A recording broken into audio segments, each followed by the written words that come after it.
어머니, 저 준우 데려가서 키울게요. 그 말을 들은 순간 정순 씨의 심장이 쿵 내려앉았습니다. 3년이었습니다. 아들을 잃고 갓난아기를 안고 새벽마다 혼자 울며 버텨온 3년. 그런데 아무것도 없이 사라졌던 그 애가 돌아와서 태연하게 아이를 데려가겠다고 합니다. 그런데 그게 다가 아니었습니다. 정말 무서운 건 그 말 뒤에 숨겨진 진짜 이유였습니다. 아들 민준이 떠난 건 3년 전 10월이었습니다. 빗길이었어요. 새벽 2시 퇴근길 트럭 한 대가 중앙선을 넘었고 민준은 그 자리에서 세상을 떠났습니다. 32살이었습니다. 정수는 영안실 바닥에 무릎을 꿇고 앉아 아들의 손을 잡았습니다. 차갑고 딱딱하게 굳어버린 그 손을. 숨이 막혀 소리도 나오지 않았어요. 눈물도 없었습니다. 그냥 멍했습니다. 하늘이 뚝 잘려나간 것 같았어요. 그날 밤 며느리 혜리는 아무 말도 하지 않았습니다. 며칠 후였습니다. 정순이 새벽에 일어나 거실로 나왔을 때 혜리는 없었습니다. 옷장 안에 옷도 가방도 없었습니다. 신발장도 텅 비어 있었어요. 그리고 요람 옆에 메모지 한 장이 놓여 있었습니다. 저는 못하겠어요. 5글자였습니다. 요람 안에는 태어난 지 30일이 채 안 된 준우가 새근새근 자고 있었습니다. 정수는 그 메모지를 손에 들고 한참을 서 있었어요. 아이가 숨쉬는 소리만 방 안에 가득했습니다. 그래, 나라도 있어야지. 그 한마디였습니다. 울 시간도 원망할 시간도 없었어요. 아이가 배고파 칭얼대기 시작했거든요.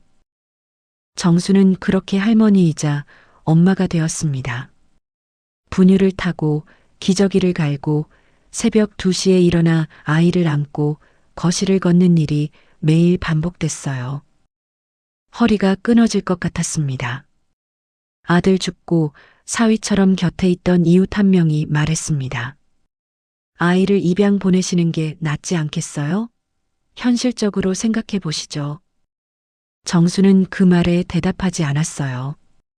그냥 준우를 꼭 안았습니다. 말이 필요 없었거든요. 돈이 없었습니다. 아들이 남긴 건 전셋집 보증금과 작은 통장 하나였어요.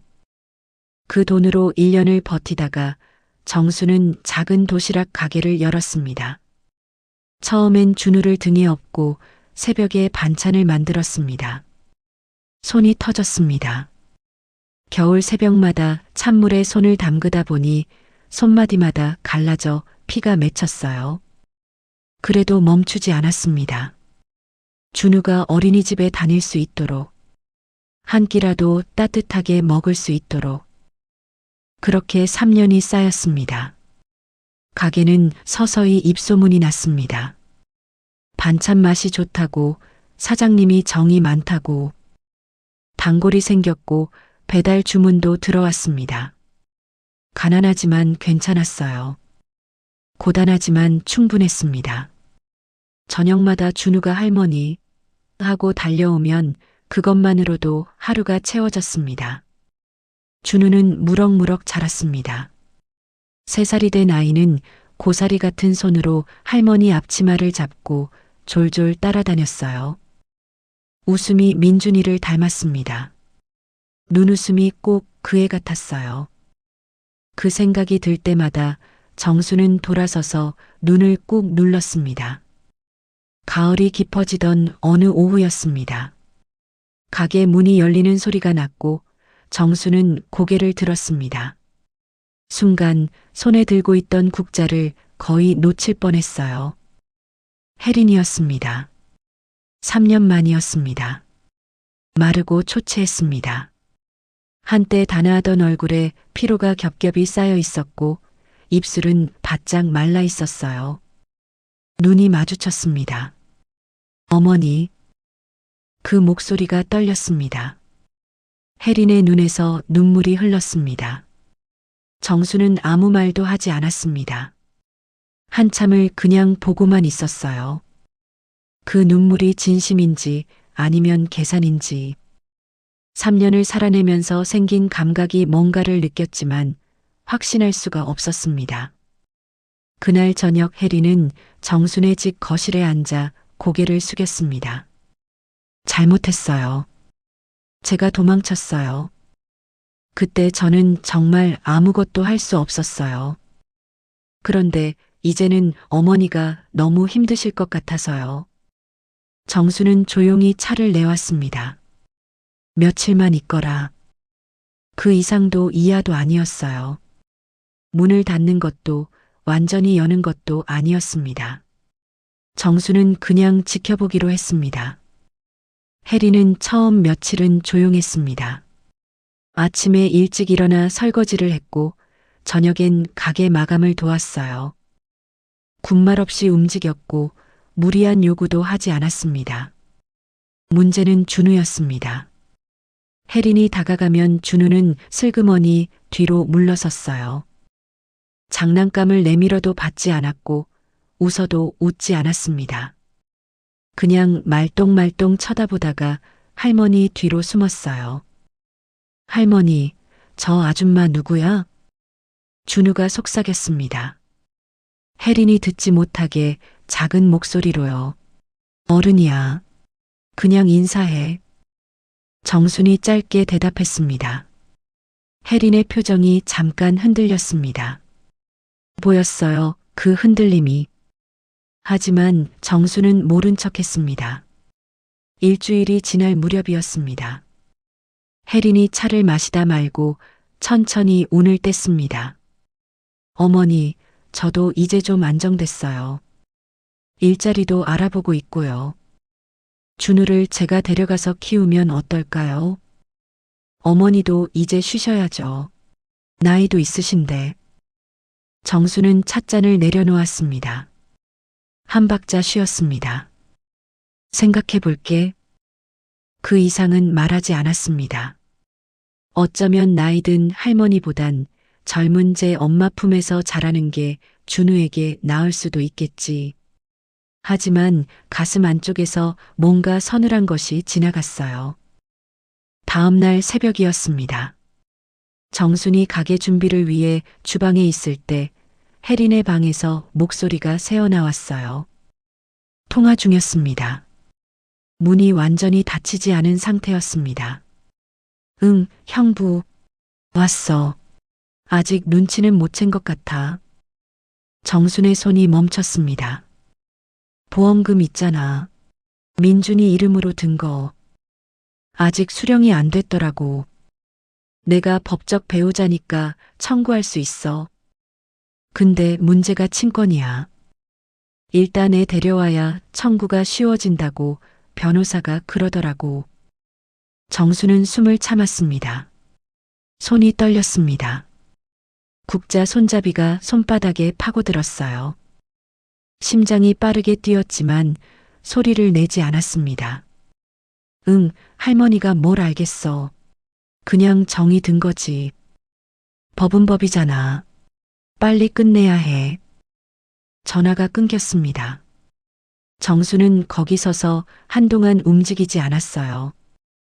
천장을 보지도 눈물을 닦지도 않았습니다. 그냥 가만히 숨을 고르고 있었어요. 그래, 내 느낌이 맞았어. 속으로 그렇게 생각했습니다. 하지만 준비도 되어 있지. 그날 이후 정수는 아무것도 바꾸지 않았습니다.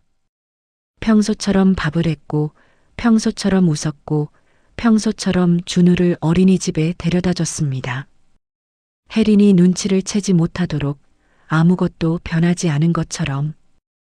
하지만 정수는 그날 저녁 오래된 금고를 열었습니다. 가장 안쪽에 봉투가 있었습니다. 3년 동안 한 번도 꺼내지 않은 봉투였어요. 민준이 사고를 당하고 사흘 후였습니다. 의식이 잠깐 돌아온 병원 침대에서 민준은 병원 원무과 직원에게 서명을 요청했습니다. 손가락도 제대로 움직이지 않는 상태에서 생명보험 수익자 변경이었어요. 기존 수익자는 배우자 혜린이었습니다. 민준이 변경한 수익자는 아들 준우였죠. 사고 후 병상에서 보험 수익자 변경을 요청한 건 아들 민준이 역시 혜린이 대해 뭔가 석연치 않음을 발견했기 때문이었을까요? 정수는 그 서류를 의사에게 받아 공증까지 맞춰두었어요. 그리고 3년 동안 아무에게도 말하지 않았습니다. 혜린의 친권 포기 각서도 그 봉투 안에 있었습니다. 혜린이 사라지던 날 정순이 변호사를 통해 법적 효력을 갖추게 한 서류였어요. 혜린은 메모지 한 장을 남겼지만 정수는 그것을 법적 문서로 만들어 두었습니다. 혹시 모를 나를 위해서 그날이 이제 왔습니다. 혜린이 직접 말을 꺼냈습니다. 어머니, 저도 이제 더 기다릴 수 없어요. 법적으로 절차를 밟겠습니다. 준우는 제 아이예요. 친모 친권은 제가 가집니다. 목소리에 날이 서 있었습니다. 3년 동안 참아온 뭔가가 터진 것처럼 혜리는 더 이상 부드러운 척하지 않았어요. 정수는 대답하지 않았습니다. 자리에서 천천히 일어났습니다. 안방으로 들어갔고 금고 앞에 쪼그리고 앉아 번호를 눌렀어요. 딸깍. 철문이 열렸습니다. 봉투를 들고 나왔습니다. 혜린이 보는 앞에서 조용히 탁자 위에 내려놓았어요. 이게 뭐예요? 펴봐라. 혜린이 봉투를 열었습니다. 서류를 꺼냈습니다. 읽기 시작했어요. 처음엔 이마를 찌푸렸습니다. 그 다음엔 눈이 커졌습니다. 손이 떨리기 시작했어요. 이게 민준이가 마지막으로 한 일이다. 정순의 목소리는 흔들리지 않았습니다. 병원 침대에서 손도 제대로 못 움직이는데 그 아이가 마지막 힘으로 서명했어. 준우한테 남겨주려고. 혜리는 말이 없었습니다. 그리고 이건 정순이 두 번째 서류를 꺼냈습니다. 네가 남긴 메모 기억하니? 저는 못하겠다고. 그 메모를 근거로 변호사가 작성한 법적 서류야. 혜린이 네 서명으로 친권을 포기한 효력이 인정됐다. 3년 전에 이미 공증을 받아뒀어. 정적이었습니다. 혜린이 입술을 떨었습니다. 이럴 수가, 이게 말이 돼요? 어머니가 어떻게 이런 걸? 내가 너보단 오래 살았잖니. 정순이 천천히 말했습니다. 아들 하나 잃고 며느리한테 버림받고 갓난에 안고 새벽을 버텨왔다. 그랬더니 사람을 좀 알게 되더라. 뭘 지켜야 하는지. 혜리는 고개를 들지 못했습니다. 분노인지 수치인지 모를 것이 얼굴을 뒤덮었어요. 잠시 뭔가를 말하려다 멈췄습니다. 법 앞에서 그리고 이 조용한 노인 앞에서 혜린이 할 수 있는 것은 없었습니다. 혜린이 떠나던 날 하늘이 맑았습니다. 짐은 많지 않았어요. 왔을 때처럼 작은 가방 하나였습니다. 문 앞에서 혜린이 한번 돌아봤습니다. 정순과 눈이 마주쳤어요. 무슨 말을 하려 했는지 결국 아무 말도 하지 않고 돌아섰습니다. 그때 준우가 달려나왔어요. 할머니 손을 꼭 잡고 멀어지는 혜린의 뒷모습을 멀뚱히 보다가 올려다봤습니다. 할머니, 저 아줌마 누구야? 준우가 다시 한번 물었어요. 정수는 잠시 준우를 내려다봤습니다. 그 얼굴을, 민준이를 닮은 눈을, 볕에 살짝 탄 콧등을. 그냥 지나가는 사람이야. 준우가 고개를 끄덕였습니다. 그걸로 충분한 나이였어요. 할머니, 밥 먹자. 나 배고파. 그래, 가자. 그날 저녁 정수는 가게에서 가져온 반찬으로 밥상을 차렸습니다. 시금치나물, 계란말이, 김치찌개. 특별할 것 없는 것들이었어요. 하지만 김이 모락모락 올라왔고 준우는 숟가락을 들고 씩 웃었습니다. 정수는 아이 맞은편에 앉아 밥을 떴습니다. 시끄럽지도 화려하지도 않은 저녁이었습니다. 그러나 이 식탁만큼은 세상에서 가장 완전한 것이었습니다. 지켜보셨나요? 아무도 알아주지 않는 새벽에 혼자 반찬을 만들고 아무도 안아주지 않는 밤에 혼자 아이를 재웠던 그 시간들. 정순 씨는 그 시간을 허비하지 않았습니다. 조용히 그리고 단단하게 쌓아두었어요. 우리 준우, 제가 키울 겁니다. 오늘 이 이야기가 마음에 닿으셨다면 구독과 좋아요 한 번만 눌러주세요. 여러분의 그 작은 손길이 이런 이야기를 계속 전할 수 있는 힘이 됩니다. 다음 이야기에서 또 만나요.